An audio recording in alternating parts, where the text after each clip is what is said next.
उस समय श्राद्ध देव राजा थे। श्राद्ध देव बड़े प्रतापी राजा थे। प्रजा खुशहाल थी, पर राजा से कोई संतान नहीं हुई।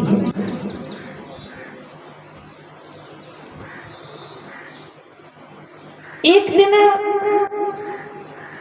राजा श्राद्ध देव ने गुरु वशिष्ठ जी को बुलाया और बुलाकर पूछा कि गुरुजी, ऐसा कोई उपाय बताओ जिससे हमें पुत्र की प्राप्ति हो जाए।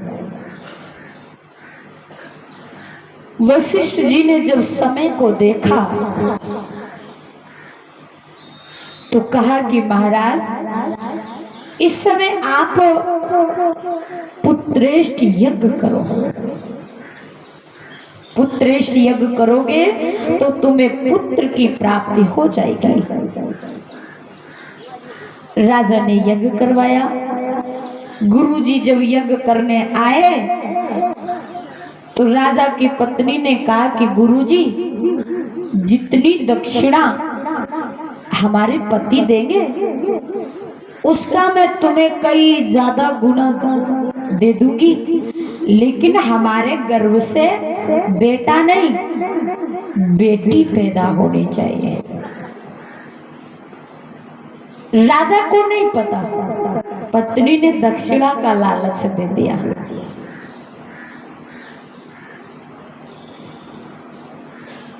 गुरुजी ने यज्ञ का विधान शुरू किया। जो बेटा के लिए करवाना था तो उन्होंने दक्षिणा के चक्कर में बेटी के लिए करवा दिया। और जब 9 माह पूरे हुए, समय नियत पर आया तो राजा के घर में लड़की पैदा हुई। राजा को बड़ा दुख हो गया, दुखों का कहर टूट पड़ा। आज के भी हमारे समाज में अगर घर में बेटा पैदा होता है तो डीजे बजाए जाते हैं। अगर घर में बेटी पैदा हो जाए तो सभी दुखों का कहर टूट पड़ता है। आखिर एक ही गर्भ से पैदा होने वाले बेटी और बेटा, पर दोनों के प्रेम में इतना अंतर क्यों है? कैसा अंतर? ध्यान देना। कई भी कथा करते हैं बहुत क्षेत्रों में, नए नए क्षेत्रों में। अगर कोई बेटी और बेटा के प्रति बात आती है, माता पिताएं महाराज आशीर्वाद दे दो, क्या बात है कि बेटा नहीं है, तो जो मेरा लक्ष्य है मैं यही पूछती हूँ, कोई संतान नहीं, नहीं नहीं नहीं 4 बेटी हैं पर एक बेटा चाहिए। यानी संतान से मन भरा नहीं, अगर मन भर जाता तो 4 बेटी होने के बावजूद बेटे की जरूरत नहीं पड़ती।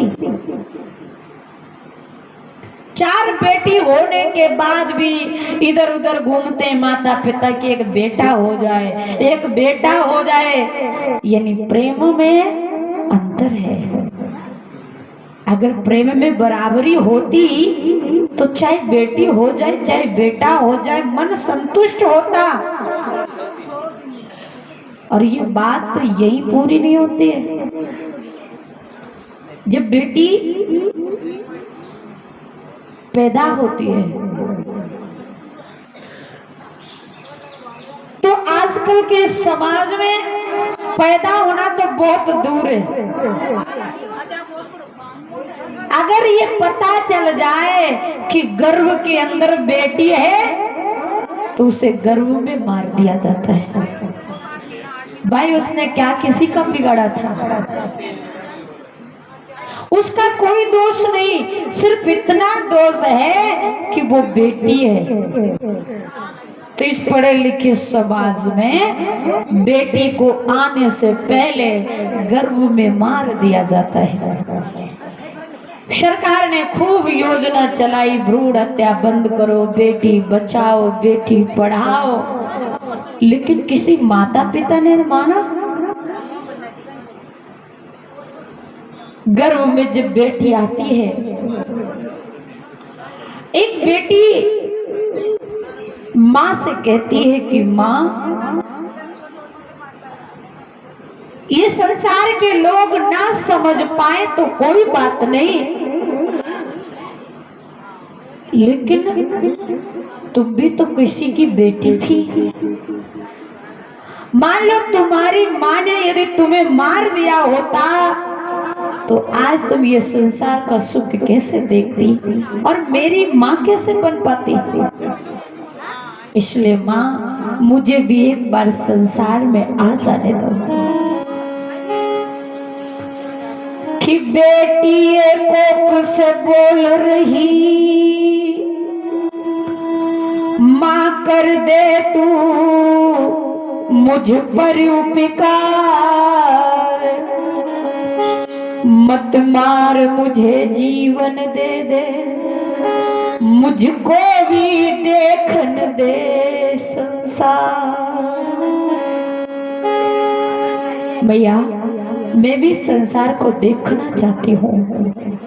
अगर तुमने मुझे गर्भ में मार दिया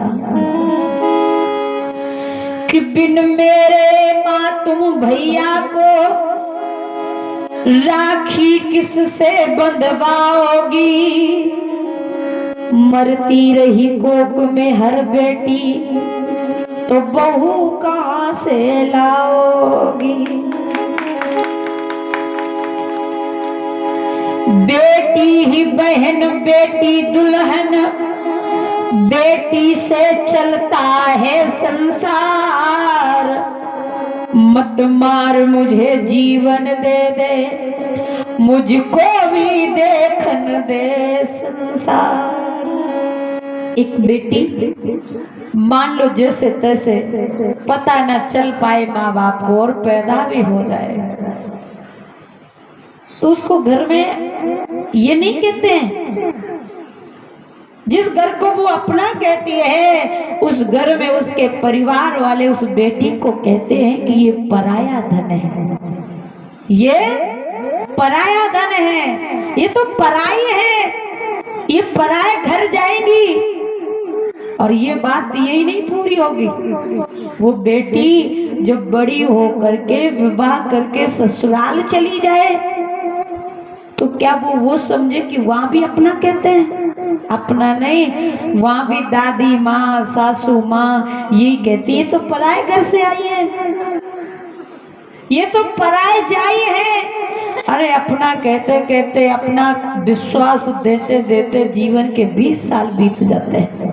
20 साल 25 तो माँ बाप के बिता दिए और 10-20 साल ससुराल में बिता दिए, कोई अपना नहीं कहता। तो आखिर एक बेटी का अपना क्या है? माँ बाप ने पराया समझा और जब एक नया जन्म होता है बेटी का, दूसरे घर में जाती, वहां कोई अपना नहीं होता है। वहां तो केवल अपनी सरलता, अपनी मेहनत, अपना प्रेम, अपना काम, इसके बल पर पे अपनापन हासिल करना पड़ता है। वहां किसी को विश्वास नहीं होता क्योंकि सब अनजान होते हैं, सभी पराया ही समझते हैं। ये तो पराए जाई है, पराए घर से आई है। कितना बड़ा त्याग होता है एक बेटी के जीवन में। फिर वे माता पिता प्रेम में अन्याय करते हैं कि ये बेटी है, ये बेटा है। कौन कहता है कि बेटा कुल को चलाता है? अरे बेटा तो एक कुल को चलाता है, लेकिन बेटियां 2 कुलों को उजागर करती हैं। इसीलिए बेटी के जीवन में जो प्रेम देना माता पिता का एक सबसे बड़ा धर्म है, क्योंकि कहा गया है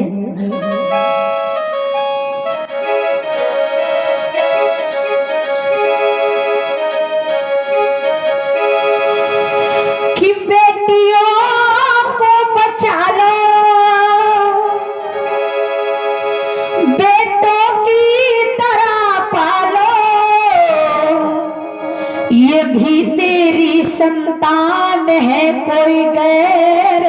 नहीं, इनके अंदर भी जान है कोई गैर नहीं।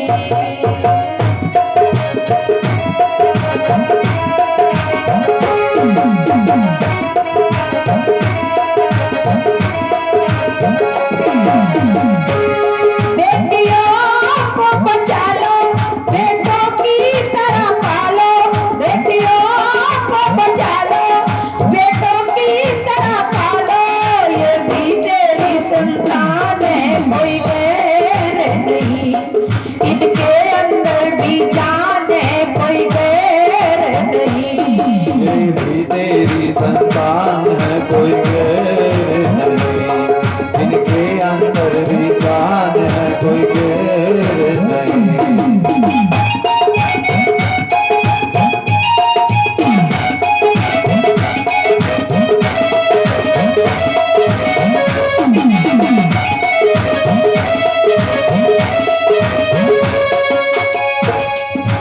गर्भ के अंदर जो बेटी के प्राण हनन करते हैं, सबसे भारी वो दुनिया में पाप किया करते हैं।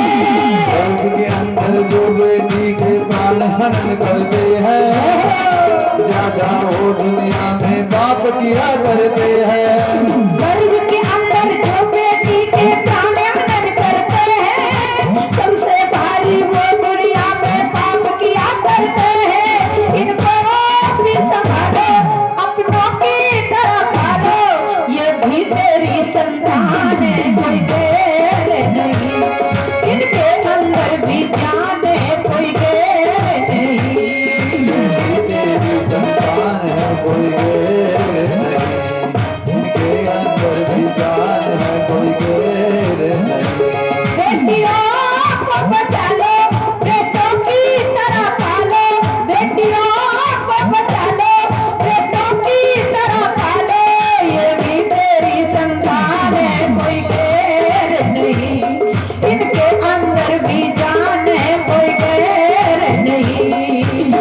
तेरी संतान है कोई गैर नहीं, इनके अंदर भी जान है कोई गैर नहीं। बोलिए गोविंद भगवान की। जय हो। तो जो हमारे हृदय का प्रेम है, चाहे बेटी हो चाहे बेटा हो, उसके लिए बराबर होना चाहिए।